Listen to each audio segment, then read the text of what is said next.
A gente ministrou aqui uma palavra, e essa palavra falava sobre a resposta que nós vamos dar ao amor de Jesus por nós. Quem lembra disso aí?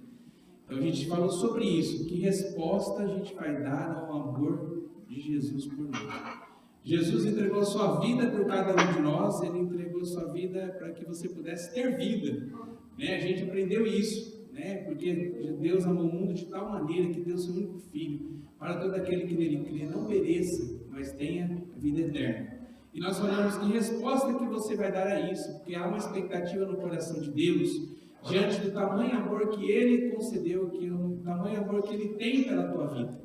E Ele está esperando uma resposta sua. Ele já amou você, está esperando uma demonstração do teu amor por Ele. E passou a ministração, falou muito comigo, e eu sou ministrado 2 vezes, quando Deus me dá a palavra, e depois quando eu ministro aqui, Deus fala muito comigo, você não tem noção de como Deus fala comigo. E tem dias, você não vai acreditar, mas é verdade que eu vou te dizer. Vai parecer assim, um absurdo que eu vou te falar. Mas acontece regularmente, não é sempre, mas acontece regularmente. Acontece dias, irmão, que eu sou ministrado por Deus, eu ministro aqui e quando chega segunda-feira eu ponho a palavra para me ouvir. Mas eu não ponho lá para ver assim, será que eu falei alguma coisa errada? Não é com autocrítica. É para mim meditar de novo naquilo que Deus falou, para que eu possa começar a colocar em prática aquilo que eu falei, que Deus falou através da minha vida. Eu faço isso regularmente, não é sempre, mas sempre que dá, eu tenho tempo na empresa, eu estou lá. Quando eu vou baixar o vídeo que a gente grava aqui, eu estou lá vendo. Porque eu preciso, isso aqui me faz bem, irmão. Eu consigo ser uma pessoa que eu sou hoje porque eu me alimento, porque eu como da palavra. E essa palavra me mexeu muito comigo, porque eu fiquei pensando qual a resposta que eu tenho dado ao amor que Deus tem tido pela minha vida, pelo amor tão grande. E às vezes eu sou me cobrado, porque eu vejo assim que tudo aquilo que eu acabo fazendo não é nada do tamanho da demonstração do amor que Jesus teve por mim, porque simplesmente Ele deu a sua vida por mim. Como é que eu posso, de alguma forma, recompensar aquilo, o amor tão grande, a demonstração de tanto amor que Ele teve pela minha vida? Daí passou segunda-feira, terça-feira, acho que foi na terça-feira, o Ângelo me ligou de manhãzinha ou na segunda noite, eu não me lembro, e ele disse que nós tínhamos que ir para Umuarama, precisávamos de uma declaração do médico, o médico de Umuarama que atende a gente. E sempre vem com alguém, com um motorista, com alguma pessoa que está lá em Umuarama e traz para a gente. Só que não ia dar tempo, porque a gente foi ver isso, já não dava mais para a pessoa trazer. Daí eu falei, Ângelo, então vai ter que ir lá para Umuarama, você vai para Umuarama.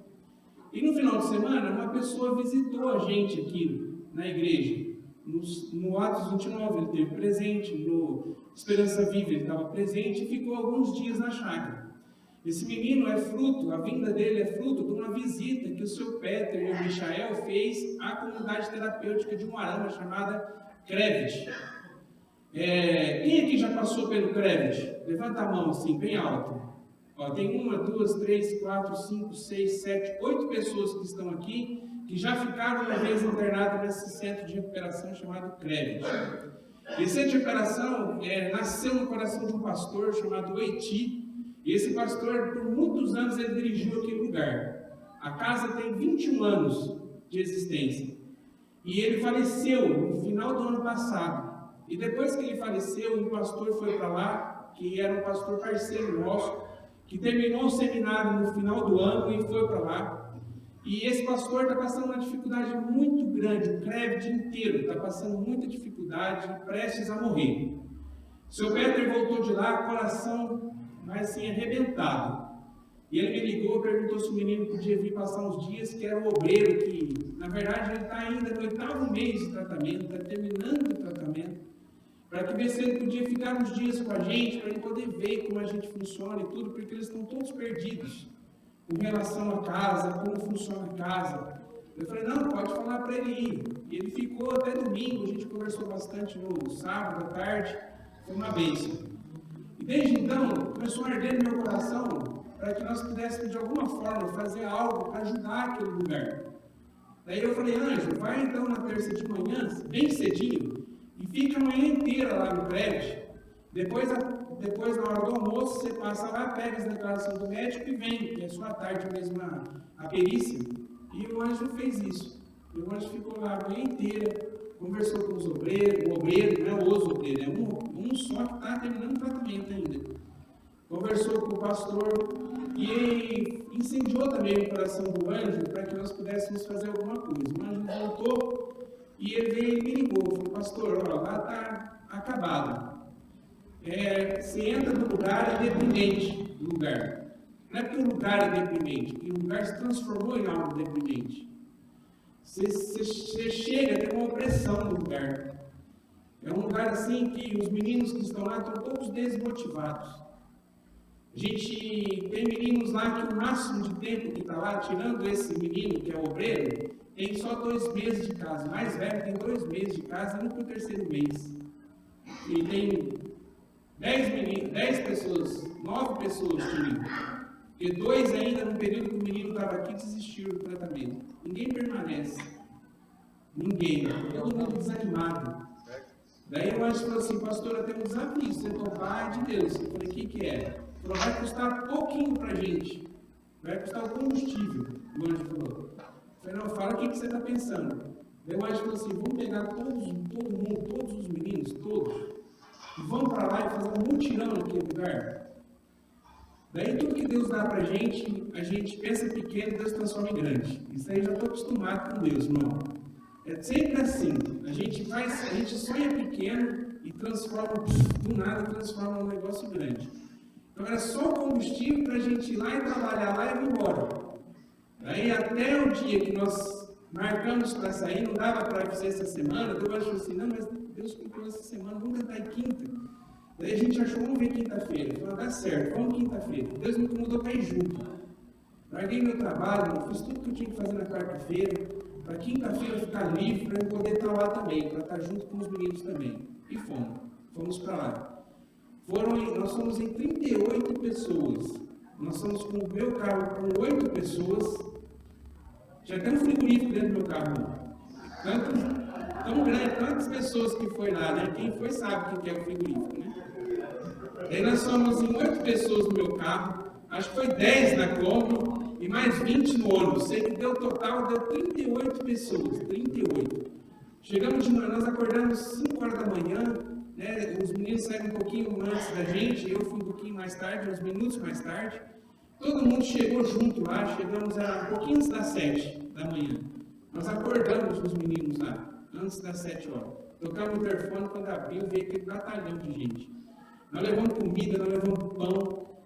Deus desafiou aquilo que eu estava falando, que Deus faz para a gente fazer. Começa pequenininho e vira grande. Deus incomodou a gente para a gente pintar o lugar, irmão. Só que a gente tinha um desafio para pintar num dia só.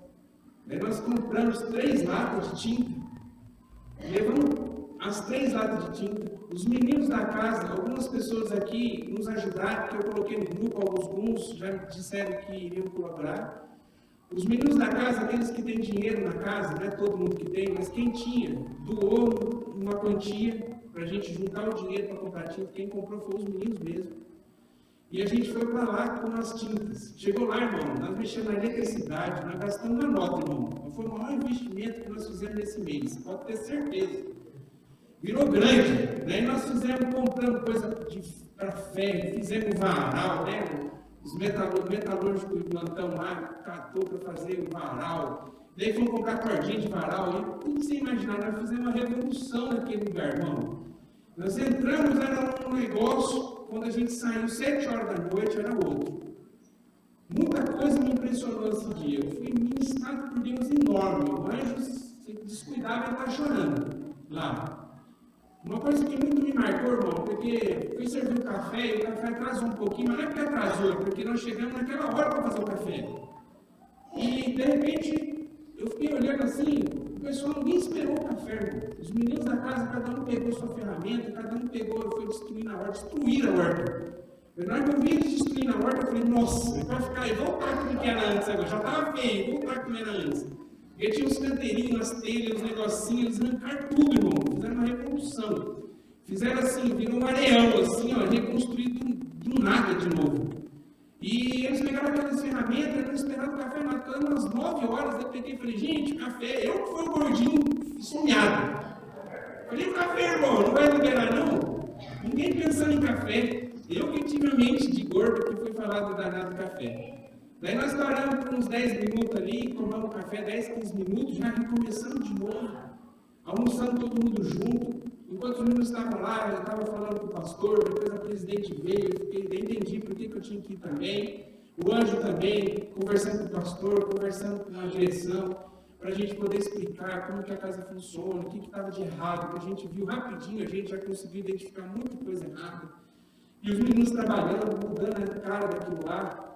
Daí, irmão, eu consegui ver que Deus deu oportunidade para nós, os meninos da casa, eu, o Anjo, todo mundo que foi, nós tivemos a oportunidade de dar resposta um pouquinho, da resposta do amor de Deus pela nossa vida. A gente aprendeu aqui na teoria no domingo e vivemos na prática na quinta-feira. E eu fiquei emocionado, irmão. Eu nunca vi o tamanho amor, eu nunca vi esses meninos trabalhar tanto igual trabalharam. Verdade. Todos, com muito amor. E pagando para trabalhar. Porque foi eles que pagaram as coisas para a gente poder levar lá.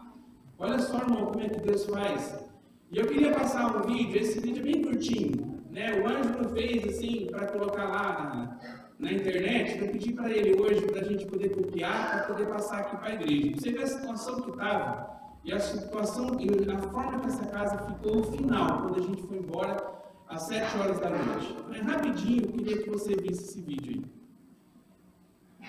Eu não entendi mostrar cara de mim, assim, mas tá bom, né?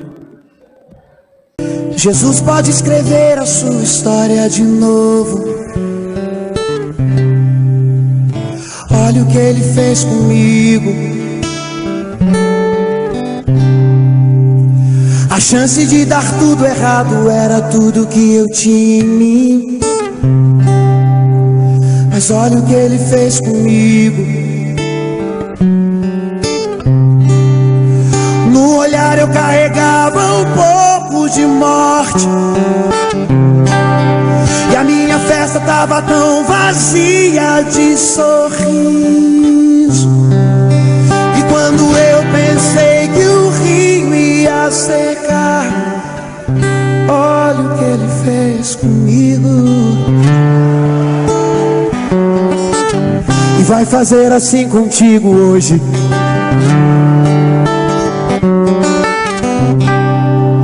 Um dia já cansado eu disse: Pai, não quero ser mais prisioneiro da maldade. E ele me chamou de filho. Pedi perdão, me humilhei, chorei como eu chorei. Deus sabe como eu chorei. E ele foi fiel comigo. Arrancou aquela tristeza que doía, me lavou com o seu sangue e perdoou. A minha festa agora é cheia de sorriso. Olha o que ele fez comigo. E vai fazer assim contigo hoje. Ele é meu melhor amigo. Viver com Jesus é lindo.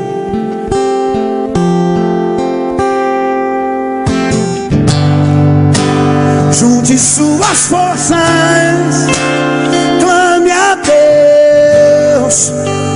Ele escuta o grito do seu fraco coração.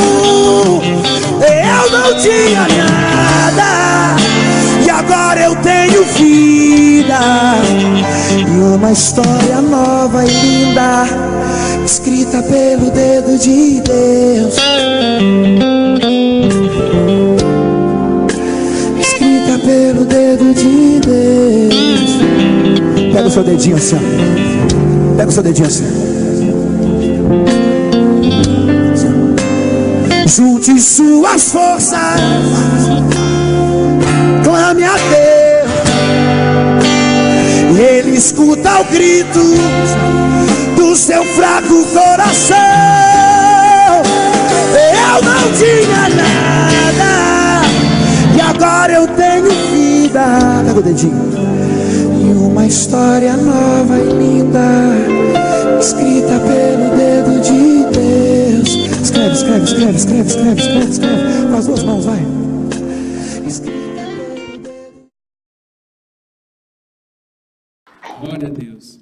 E eu fiquei, irmão, quem sentiu a presença de Deus naquele dia lá, que foi lá no charco? Acho que todo mundo, né?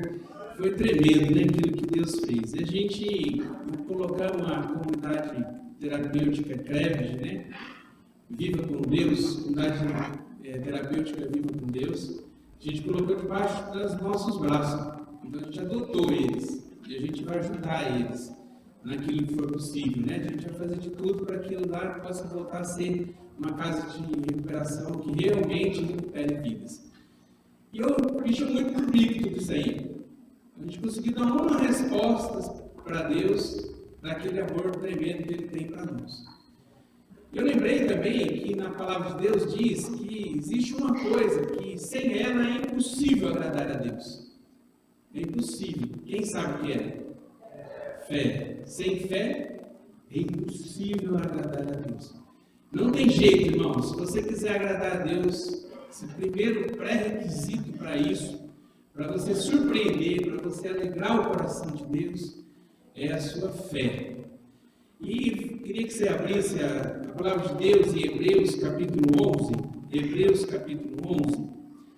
E o livro de Hebreus capítulo 11, ele fala praticamente inteiro, ele fala sobre fé.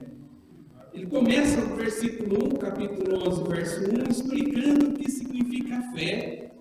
Daí no versículo 6, ele vem dizer aquilo que nós acabamos de ler, dizendo que nós falamos que é impossível, sem fé é impossível agradar. Não dá para a gente agradar a Deus se nós não tivermos fé. E nessa semana Deus tem me incomodado, no mais especial no dia de hoje, sobre o tipo de fé que nós temos tido no Senhor. Porque se você pegar o capítulo 11 de Hebreus, você vai entender, no verso 16, 11, verso 16. Eu vou ler do 13 ao 16. Você vai entender o que eu estou dizendo. Como assim, pastor? Tem dois tipos de fé? Tem a fé que agrada a Deus e tem uma fé mentirosa que não agrada a Deus. Tem uma fé que você tira o sorriso de Deus. Deus se alegra com a tua vida e com a tua fé. Agora tem uma que Deus não se agrada, apesar de nós entendermos que é fé. Onde está escrito isso? Hebreus capítulo 11, verso 13 até o 16. Diz assim: todos esses morreram na fé, sem terem recebido as promessas, mas vendo-as de longe e crendo nelas e abraçando-as, confessaram que eram estrangeiros e peregrinos na terra. Esse versículo 13 já desmonta algumas teorias cristãs, teologias cristãs, que diz que quando você nunca morre antes das promessas se cumprirem na tua vida. Já tem até uma música que a gente canta aqui que fala isso. Vem desmentir essa música, irmão. Olha o que está querendo dizer aqui, ó. Todos esses morreram na fé, sem terem recebido as promessas, mas vendo-as de longe, não receberam. Eles viram que talvez iriam se cumprir, mas não na vida deles. E crendo nelas e abençoando-as, confessaram que eram estrangeiros e peregrinos na terra. Porque os que isso dizem claramente mostram que buscam uma pátria. E se na verdade se lembrassem daquela de onde haviam saído, teriam oportunidade de tornar. Mas agora desejam uma melhor, isto é, a celestial. Então onde estava o coração da vida dessas pessoas?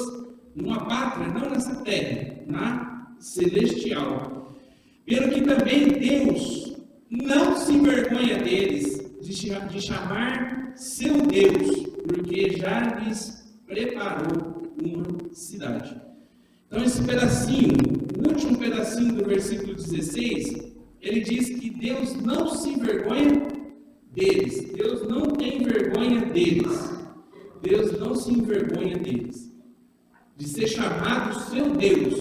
Então se está escrito que desses Deus não se envergonha, então significa que tem algumas coisas que as pessoas chamam, dizem que é os Deus, fazem parte do Deus Altíssimo, mas que envergonham a Deus.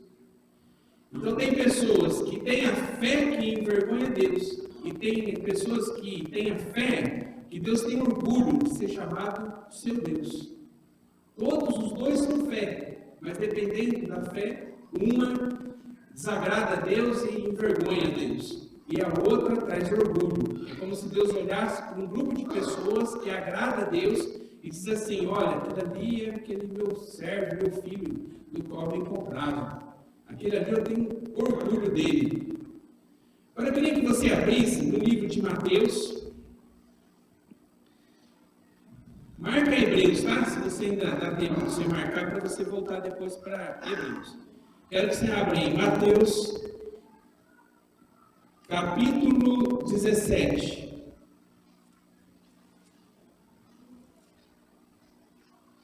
Verso 14.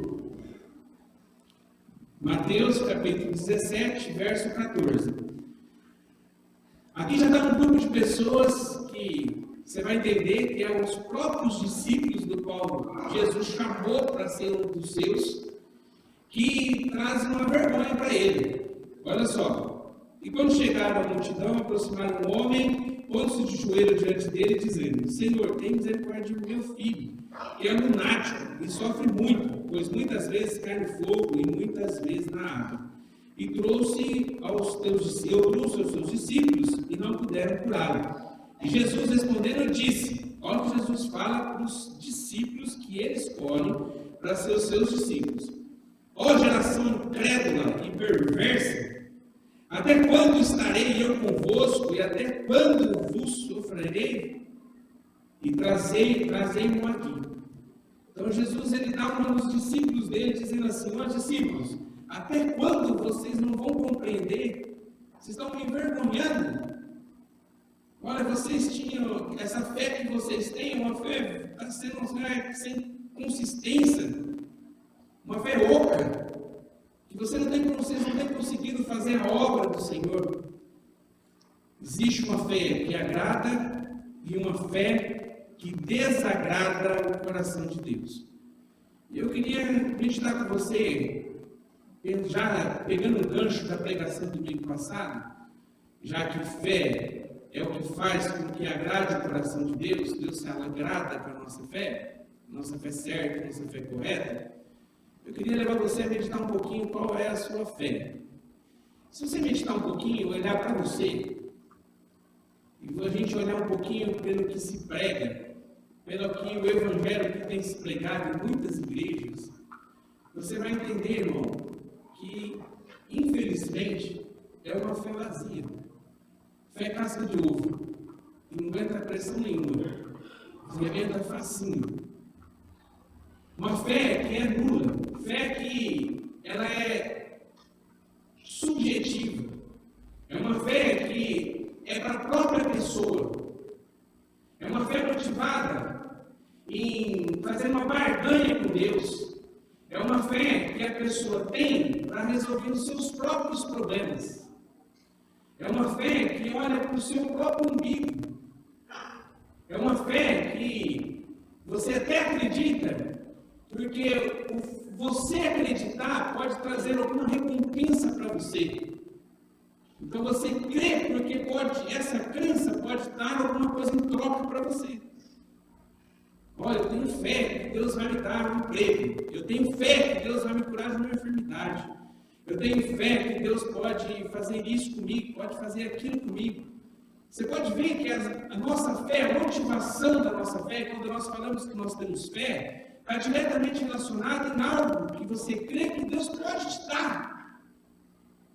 Não é a fé que você tem no Deus que talvez Ele não vai te dar nada, porque o que Ele mais tinha para te dar, Ele já te deu. Ele já te deu. é salvação em Cristo Jesus. A nossa fé ela é olhada para nós mesmos, nós criamos uma fé, e nós dizemos que essa fé é um Deus, que nós criamos esse Deus, e essa fé serve simplesmente para motivar a gente, para colocar uma esperança dentro de nós, que algo vai mudar em nós. E é diferente, irmão, aquilo que se prega no Evangelho, aquilo que se prega sobre fé, aquilo que se fala realmente o que é fé, é bem diferente disso. Talvez a motivação que leva as pessoas a virem para a igreja, ou aceitarem a Jesus, a conhecer o verdadeiro Evangelho, por falta de conhecimento, eu acredito que é assim, muita gente, irmão, talvez com quase todas as pessoas, é motivada em algo que é para ela, mas ela é uma criança, ela não conhece, é uma criança espiritual, não conhece. A pessoa nunca ouviu falar, ou nunca se rendeu ao Evangelho, de repente uma dificuldade, uma esperança de uma vida melhor, porque a vida dela não está boa, gera nela uma fé e traz ela para conhecer Deus. Mas eu vejo na Bíblia, eu vejo nos milagres que Jesus aconteceu com Jesus, todas as pessoas vieram até ele em busca de receber algo em troca, um material físico. Mas quando as pessoas tiveram um encontro verdadeiro com Jesus, a forma de eles lidarem com a sua fé foi mudada. Aquilo que eles buscavam deixou de ser importante, irmão. Eles começaram a crer, a acreditar não mais no milagre que poderia resultar na sua vida pessoal, na sua vida material. E eles começaram a enxergar aquilo que disse aqui nesse texto que nós lemos de Hebreus. Eles começaram a enxergar que Jesus era alguém que ia dar uma possibilidade para eles de uma vida melhor, talvez não aqui nessa terra, mas na vida eterna com Ele. Esses dias, marca em Hebreus e vai comigo em Mateus capítulo 9. Esses dias na Escola da Fé a gente conversou sobre isso, irmão, e falou muito comigo. Mateus capítulo 9, verso 5. Aqui fala um episódio, o episódio do rapaz que ele era paralítico. Eu acho que até preguei aqui na igreja. Eu não lembro porque assim, toda semana, 3, 4 pregações, às vezes eu me confundo, mas eu acho que eu preguei aqui sobre esse texto aqui na igreja já. E esse jovem, ele era um jovem paralítico, que está aqui levado nesse texto, e os amigos dele, está descrito com mais precisão no livro de Lucas, no livro de Marcos também, aqui no livro de Mateus ele não conta com riqueza de detalhe, mas alguns amigos dele, vendo que ele era paralítico, leva ele para que ele pudesse encontrar com Jesus. Chegaram lá, não tinha como falar com Jesus, porque Jesus está dentro de uma casa. Daí quem conhece essa palavra? Daí ele vai e destele a casa dos amigos, e eles, com uma dificuldade, eles fazem com que o paralítico na cama pudesse descer bem em cima onde Jesus estava. Olha só, a fé daqueles homens de levar aquela pessoa para ser curada de ser um paralítico. Daí quando eles descem essa pessoa na frente de Jesus, Jesus dá uma palavra para ele, que está aqui, ó. Jesus, vendo a fé deles, a fé do paralítico, a fé dos amigos, disse ao paralítico: filho, tem bom ânimo, perdoado te são os teus pecados. Acabou, irmão. Ele desce, qual era a intenção do coração daquelas pessoas que estavam ali? Do paralítico sair andando. Daí quando ele desce, aí Jesus encontra o paralítico, a palavra que Jesus dava para ele não era da cura. Era simplesmente, ou maravilhosamente, porque o Evangelho é simples e maravilhoso, ele dá uma palavra para ele dizendo assim, ó, a tua fé te salvou, te perdoei, está perdoado os teus pecados. É como se ele dissesse assim, ó, você agora está com o passaporte carimbado, irmão, para você poder viver na eternidade, porque perdoado está o seu pecado. Acabou já, irmão. E eu viajo, irmão, porque aquilo que não está escrito na palavra, você não pode, aquilo que está escrito aqui, você não pode pôr na palavra. Mas você pode imaginar. E eu viajo. Porque eu olho para a vida desse cara, desse paralítico, que teve a cara com Jesus. E Quando Jesus fala isso, talvez pode gerar no teu coração assim, ele se frustrou porque o milagre não aconteceu. Porque ele continuava claramente quando Jesus terminou de falar isso. Não, eu vejo diferente. Eu vejo que aquele homem, na hora que Jesus falou isso para ele, ele nem se lembrava mais que ele era paralítico, ele não estava nem aí se ele era paralítico, se ele ia continuar marcando, se ia assim andando. O que importava para ele naquele momento, a fé que foi gerada no coração dele, é que Jesus morreu na cruz por ele, ia morrer na cruz por ele, e entregar a sua vida por ele. E que ele estava na frente do próprio Deus, que estava perdoando os pecados dele, dando condição para ele que ele pudesse morar no céu. Se ele andasse, se ele não ia andar, se ele ia ficar numa cama, se ele ia fazer isso, se ele ia fazer aquilo, para ele não importava mais. O que importava é que ele viu com os seus olhos o próprio Deus encarnado, Jesus Cristo de Nazaré. Glória a Deus, irmão. Daí eu vejo a fé desse homem, uma fé que agrada a Deus. Daí você continua o texto, daí Jesus pega e fala assim para os fariseus que estavam lá: olha, vocês estão com o coração desse jeito endurecido aí. Qual que é mais fácil? Eu falar para ele que perdoados estão os seus pecados, porque os fariseus ficaram assim: quem que é esse cara que está perdoando o pecado? Qual que é mais fácil? Eu dizer para ele que o pecado dele está perdoado ou dizer assim, levanta e anda? Daí ele diz para mim, tipo, ó, porque você teve a fé certa, a sua motivação em crer em mim não está mais em você sair dessa cama, você entendeu o propósito da sua existência, você entendeu qual é o caminho para que você pudesse caminhar agora para a salvação. Eu vou dar um presente para você. Levanta e anda, vai para casa andando. E ele pega a cama dele ali, irmão, foi colocado ali e saiu com a cama nas costas, andando. Glória a Deus. Qual foi o maior milagre? Salvação, irmão. Perdoados estão os seus pecados. Só isso já bastava. Daí você vê na fé desse homem uma fé verdadeira, justa, uma fé que está firmada verdadeiramente com o Evangelho. Crendo no Jesus, que talvez, irmão, como a gente acabou de ler no verso 13, talvez algumas coisas que você colocou no seu coração que vai ser cumprido, que você está no seu coração, talvez não vai acontecer. Irmão, eu pego essa palavra, trago para a minha vida, e eu vou falar para você, irmão, eu falo com toda a propriedade. Não me frustre. Porque aquilo que eu tinha para receber de Deus, o maior valor eu já recebi. Minha casa está preparadinha no céu. Como disse aqui nesse texto que nós lemos, a cidade para onde a gente vai já está lá prontinha, só esperando a gente chegar. Só isso já basta. Se Deus vai me dar algo, se vai me conceder outras coisas, se vai acontecer uma bênção na minha vida, amém. Isso é o carinho de Deus. Sabe, Deus, ele faz um carinho às vezes na gente.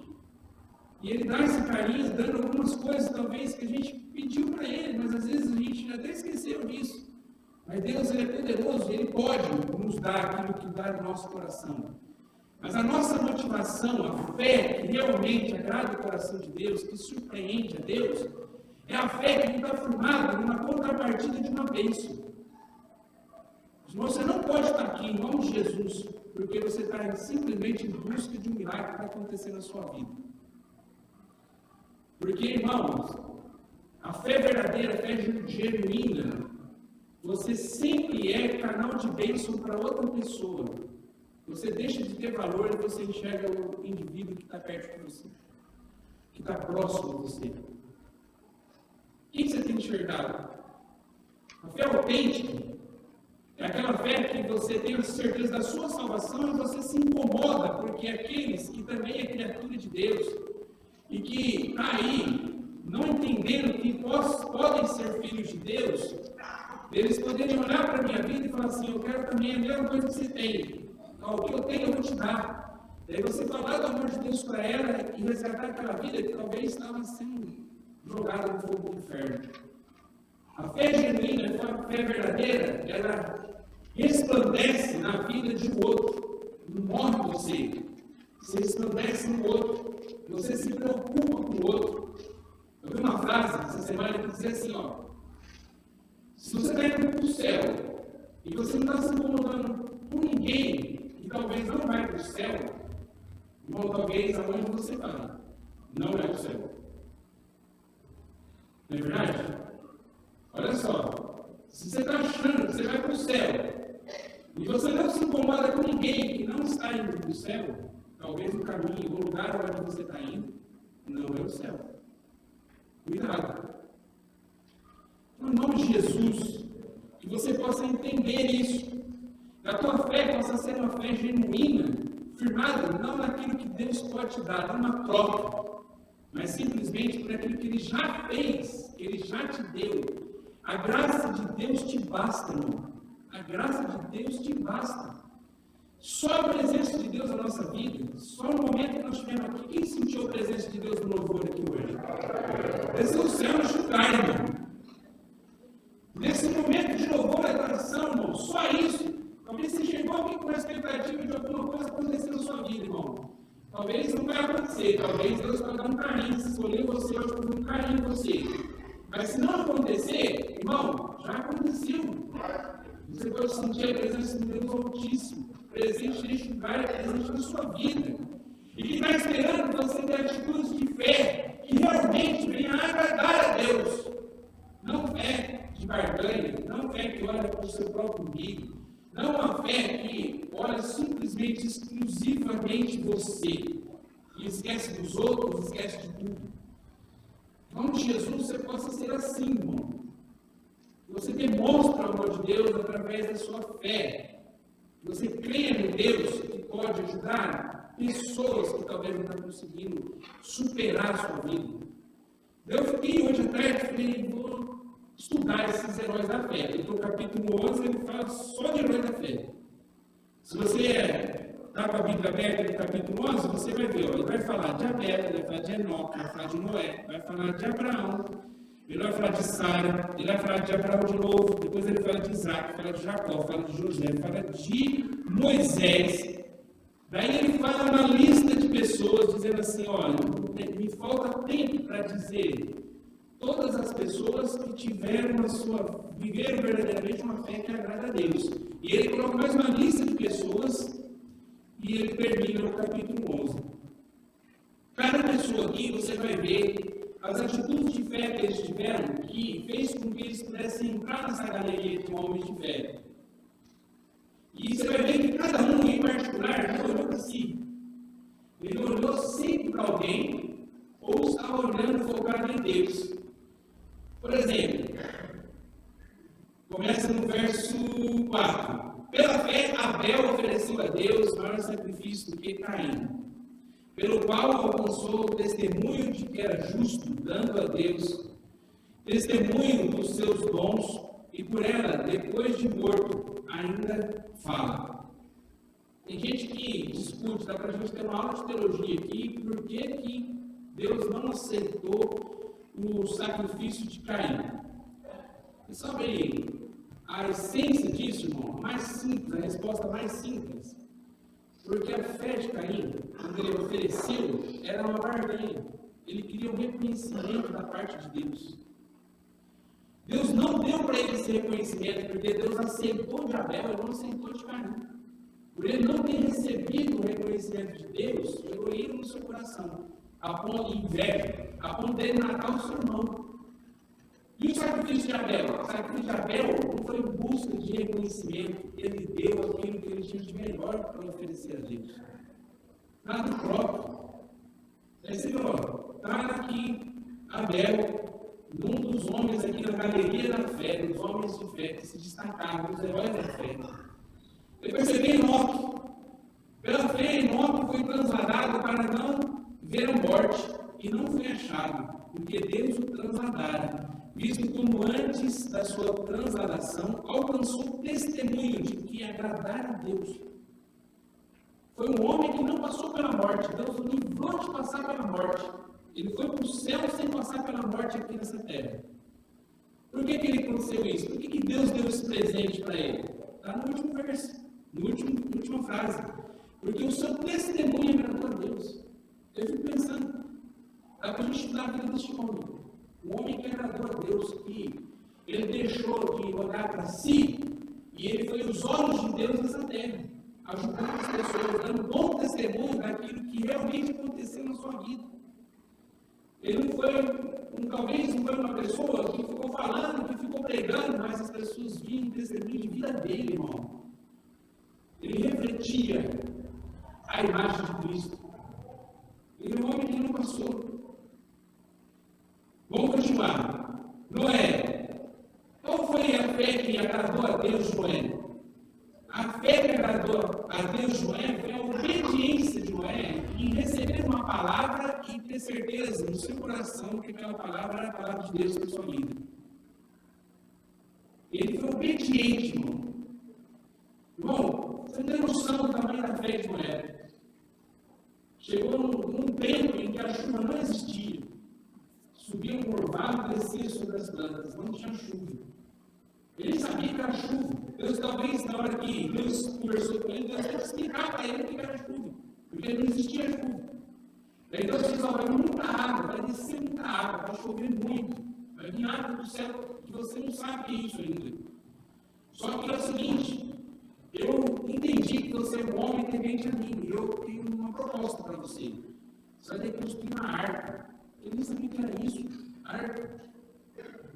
Você vai construir uma arca e você vai abrir a arca e vai colocar os bichos lá e vai levar quem se arrepender. Quem é a única pessoa, a única família que entrou na arca? Não é. Ele foi marcado aqui como herói da fé porque ele foi simplesmente obediente, irmão. Ele obedeceu.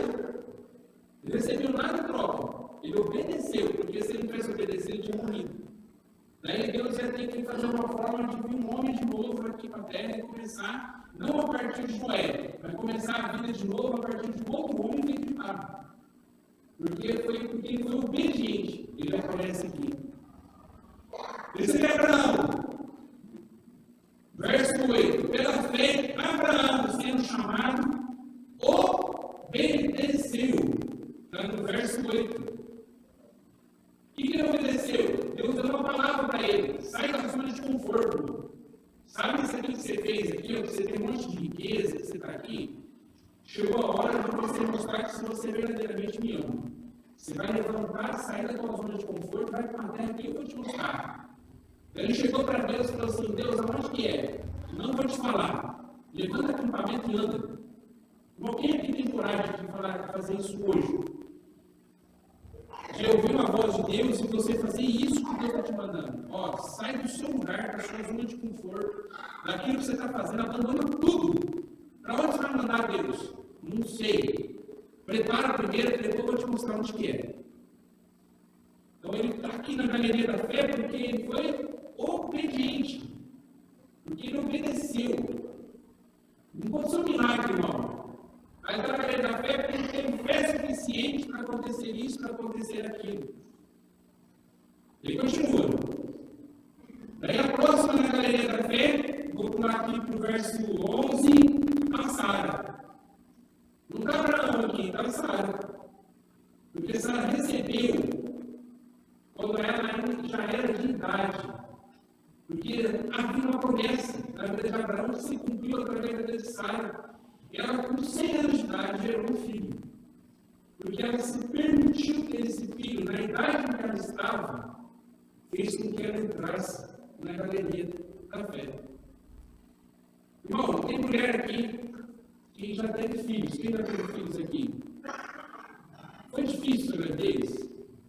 Foi, né? Talvez aqui, não sei, a mulher que teve filho mais velha, talvez teve 35, 40 anos, no máximo, não é verdade?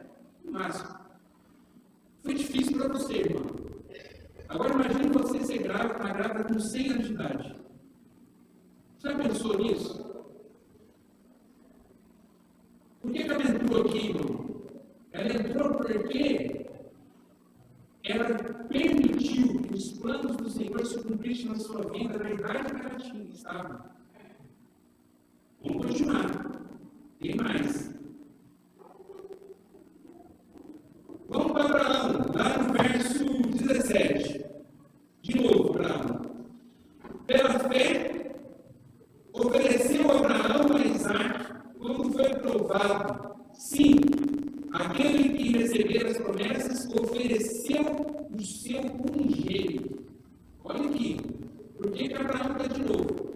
Abraão está 2 vezes listado aqui como herói da fé. Ele é bicampeão na fé, né, Abraão? A segunda vez que ele aparece aqui é por conta do seu filho, que era fruto de uma promessa, que Deus falou para ele que dele seria uma nova geração. Daí na sua idade velha, da sua esposa, que aparece por conta disso, aparece aqui na lista de heróis da fé, ele recebe a bênção, ele recebe o cumprimento da sua promessa. Daí Deus fez uma prova com ele, por isso que ele entrou aqui de novo. Porque ele foi aprovado na prova que Deus fez com ele. Porque para Abraão, ele não estava preocupado com a bênção. Em primeiro lugar, estava o abençoador. Deus fez um teste com ele, falou: pega Isaac agora, sobe e sacrifica ele. Olha só, irmão, a palavra que ele ouviu de Deus. E ele tinha tanto relacionamento com Deus que ele nem cogitou se essa palavra não era de Deus. Ele tinha tanto relacionamento, tanta certeza que era o próprio Deus que estava falando isso para ele, que ele guardou isso no coração. Por mais difícil que pudesse ser, ele guardou isso no coração dele. E ele foi e provou para Deus que estava disposto, se fosse vontade de Deus, de sacrificar o seu filho. Ele mostrou para Deus que o coração dele não estava na bênção, mas estava no dom da bênção, aquele que o abençoou.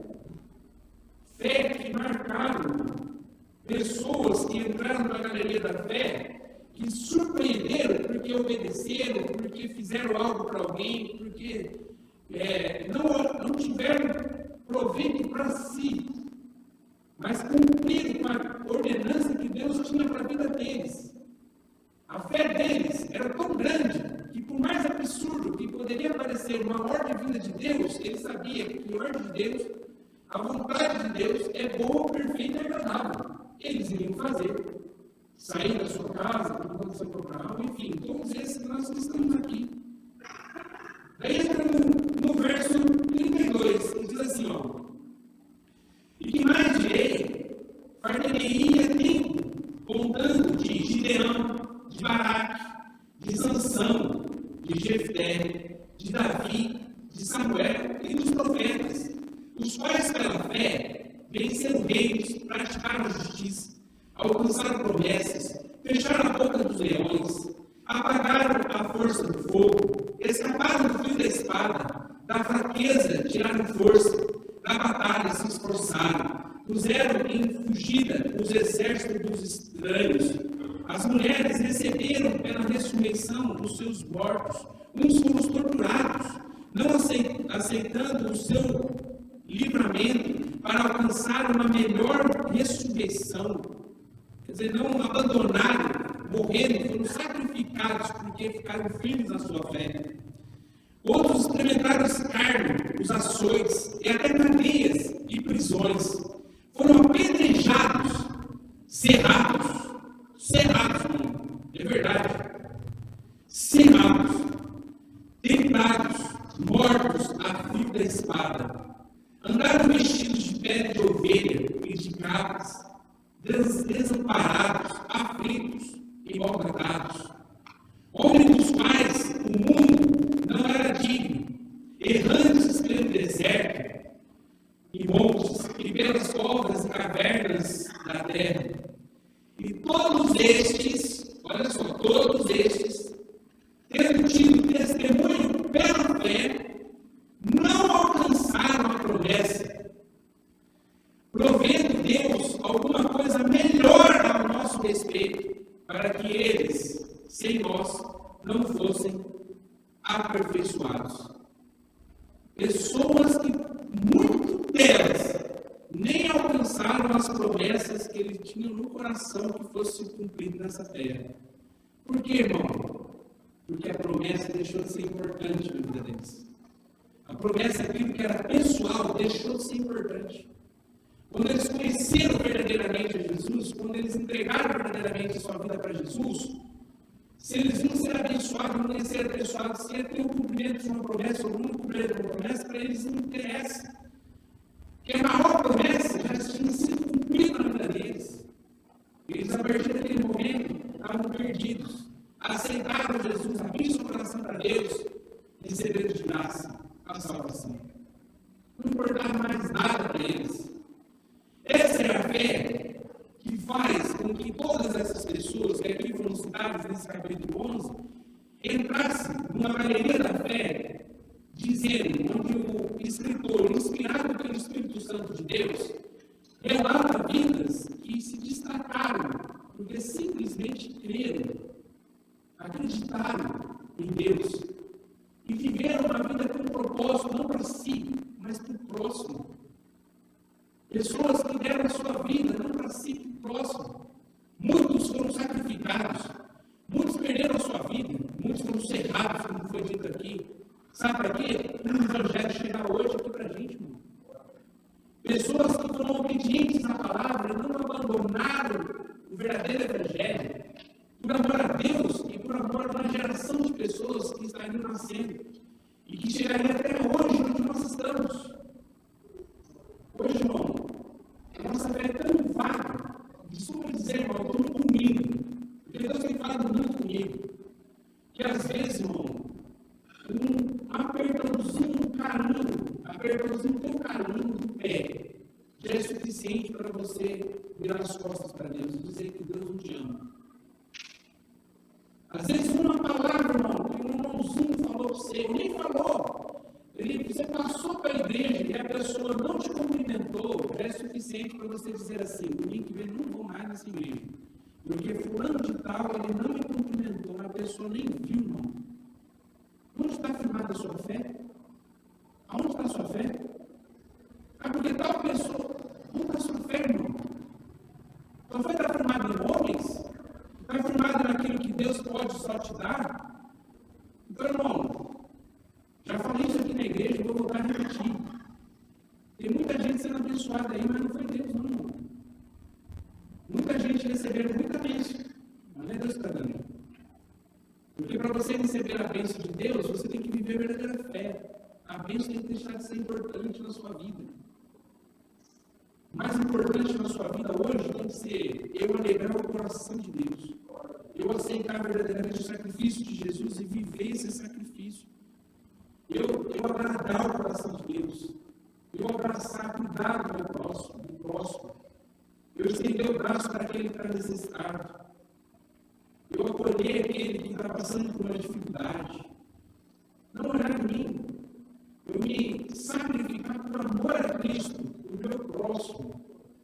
Eu ser braço, representante de Cristo nesse lugar para abençoar pessoas que talvez ainda não entenderam o propósito do sacrifício de Jesus na cruz.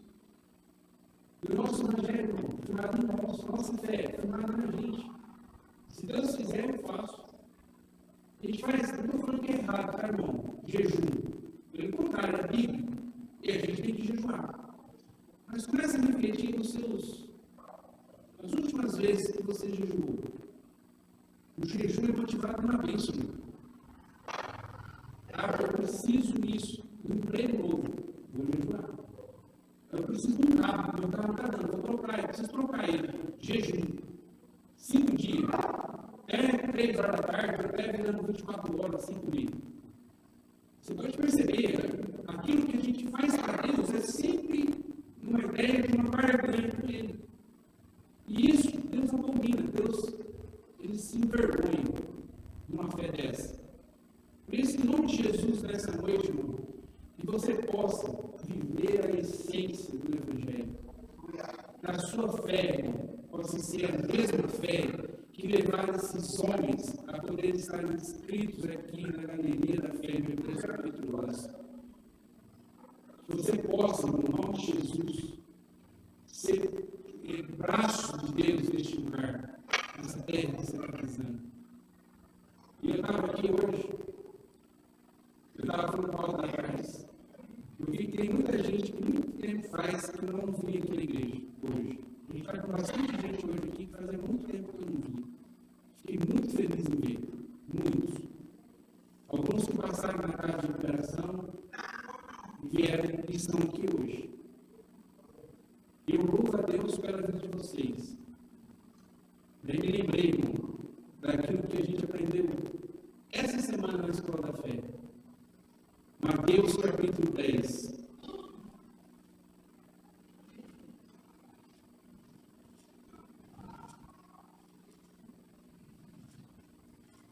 Eu estou terminando. Amém? Se eu e você precisamos levar isso aqui para casa. Mateus capítulo 10. No final do 9, Jesus fala de 3 coisas que ele fazia. É um resumo daquilo que aconteceu depois que Jesus fez alguns milagres. Olha o resumo. Ele pregou o Evangelho. Não, ele ensinou na sinagoga conhecimento. Ele pregou o Evangelho é o arrependimento. A pessoa se arrepender e mudar a sua vida. Por último, que está escrito ali no verso 35, por último, e curando todas as enfermidades e molestias do povo. Por último, a bênção. Buscar primeiro o reino de Deus, a sua justiça e demais coisas serão acrescentadas. Ensinamento, arrependimento, bênção. Se for por vontade de Deus. Daí eu vejo, esse aqui no 10, esse aqui termina assim. Daí ele diz no versículo 37 que a seara é grande e são poucos os trabalhadores na seara. Daí ele vai para o 11, o 10. Daí o 10 ele comissiona os discípulos. Ele vai lá e comissiona os discípulos. Ele começa a chamar os discípulos para que eles fossem pregar, fazer a obra. Daí ele vai falar qual é a primeira missão dos discípulos. Sabe qual é a primeira missão dos discípulos? Capítulo 6, diz assim, capítulo 10, verso 6. Mas em diante as ovelhas perdidas da casa de Israel, indo pregar, dizendo, é chegado o reino de Deus. Aonde era para eles pregar primeiro? Na casa de Israel, naqueles que já conheciam ou que faziam parte do povo de Deus. Você está aqui, irmão, não é em vão hoje. Deus vai mudar a história da sua vida. Em nome de Jesus. Eu arrepio, irmão, porque eu sei que Deus ele vai fazer um milagre muito grande. Aquelas ovelhas que estão desgarradas, que já passaram por aqui, que ouviram a palavra e que infelizmente não conseguiram permanecer, Deus vai levantar homens, mulheres aqui, cada um aqui, para poder viver o verdadeiro evangelho, a verdadeira fé, e vão buscar essas pessoas pelo poder do Espírito Santo de Deus. Esse lugar aqui vai receber pessoas que faz muito tempo que a gente não vê. Sua vida vai ser transformada. Em nome de Jesus, você não está aqui em vão. Deus vai mudar a história da sua vida. E eu sei que tem muita gente que fazer parte disso aqui e hoje não está aqui. E chegou a hora da gente viver o verdadeiro evangelho, e a gente colocar em prática a verdadeira fé. Amar as pessoas com o amor de Jesus. Sabe qual foi o amor de Jesus? Amor incondicional. Ah, pastor, aquela pessoa me fez aquilo. Não importa o que ele fez com você, irmão. Ele é uma pessoa que Deus está colocando para que nós possamos abraçá-lo, amá-lo e dar uma oportunidade para ele de novo, para ele ter uma nova vida em Cristo Jesus. Aquela pessoa fez uma mágoa muito grande. Irmão, em nome de Jesus, essa mágoa que está no teu coração não é de Deus. Se você quer uma fé genuína, fé verdadeira, comece a pedir para Deus tirar essa mágoa do seu coração. Já começa a se arrepender, irmão. Em nome de Jesus. Porque isso é uma mancha na tua fé, na tua carreira cristã. Não tem como você dizer que ama a Deus e você não ama os seus inimigos. Jesus disse isso. Em nome de Jesus, vamos colocar a verdadeira fé em prática. Independente de quem fez o que fez para você. Se conserte, irmão. Viva a fé verdadeira. Espírito na chácara. Se alguém está mal de um do outro, irmão, em nome de Jesus, viva a fé verdadeira e genuína. O diabo está tentando manchar a sua reputação. O diabo está querendo tirar você do propósito dele. Se conserte, em nome de Jesus. Você não está lá para casa. Deus te colocou naquele lugar para você ter uma vida nova, uma vida transformada, para você alegrar o coração de Deus, para você frutificar no reino, porque Deus não chama desocupado, irmão. Deus chama aqueles que estão dispostos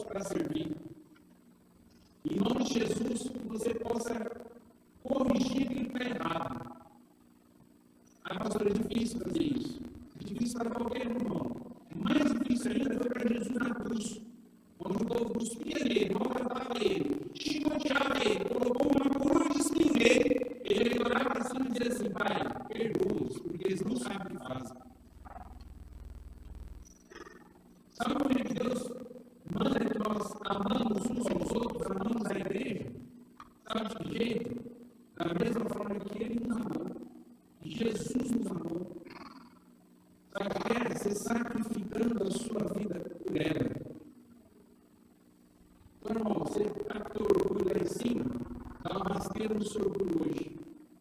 Eu estou esperando outra pessoa vir conversar comigo. Irmão, não espera não. Receba você o galardão de Deus. Tenha você a atitude. Olha, eu quero me consertar com você. Eu não sei, irmãos. Estou dizendo aqui que o Espírito Santo está mandando. Mas eu estou querendo, em nome de Jesus, que essa palavra não seja uma palavra que vai entrar no seu ouvido e vai sair, mas que possa frutificar dentro de você. Talvez você precise disso hoje.